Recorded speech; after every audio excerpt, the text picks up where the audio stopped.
Bismillahirrahmanirrahim. Assalamualaikum warahmatullahi wabarakatuh. Kembali lagi bersama saya Jangmin di channel Intelijen Langit. Merupakan channel yang sangat keren, luar biasa dan mantap jiwa.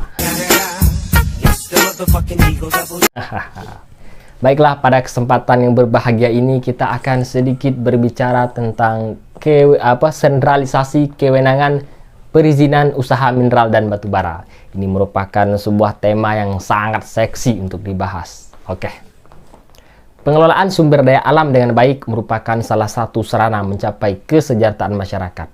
Sebetulnya terkait dengan hal ini telah diatur di dalam pasal 33 ayat 3 Undang-Undang Dasar 1945 yang berbunyi, bumi, air, dan kekayaan alam yang terkandung di dalamnya dikuasai oleh negara dan dipergunakan untuk sebesar-besarnya kemakmuran rakyat.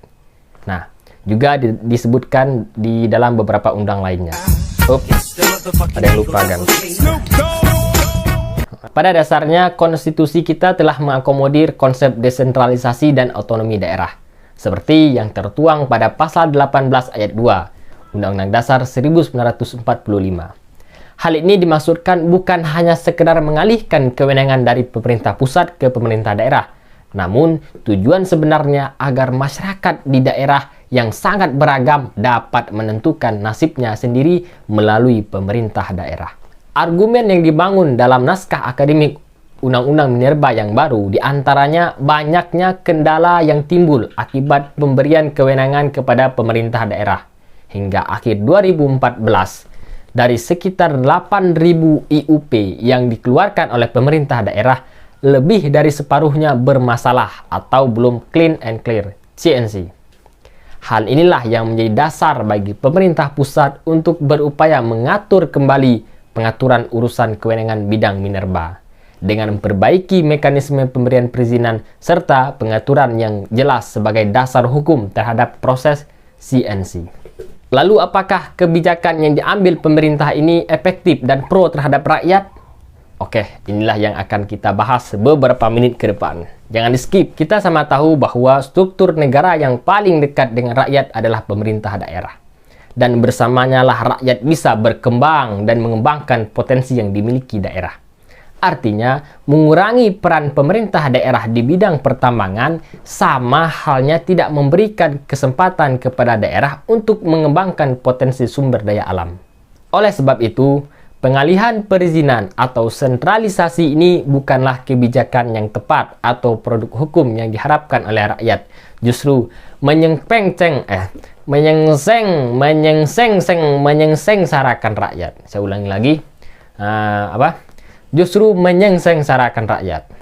Pada prinsipnya, pengelolaan sumber daya alam bertujuan untuk meningkatkan pendapatan masyarakat, terciptanya lapangan pekerjaan untuk masyarakat di daerah, memperkuat pengawasan, dan menyederhanakan perizinan dalam skala dan luasan wilayah maupun golongan tertentu. Yang tak kalah menarik adalah jika kita cermati putusan MK nomor 10/10/2012, dalam pertimbangan Hakim MK menjelaskan pengelolaan dan eksploitasi sumber daya alam mineral dan batu bara adalah hal yang berdampak langsung terhadap daerah yang menjadi wilayah usaha pertambangan.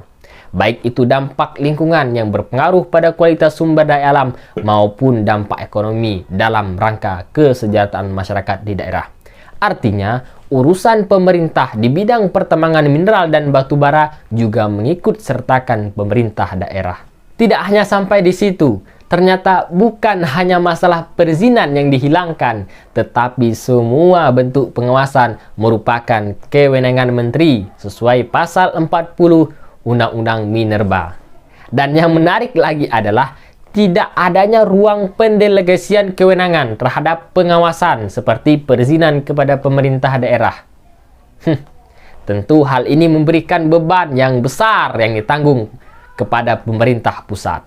Harus kita akui, sentralisasi ini tentu memberikan angin segar bagi pelaku usaha atau investor.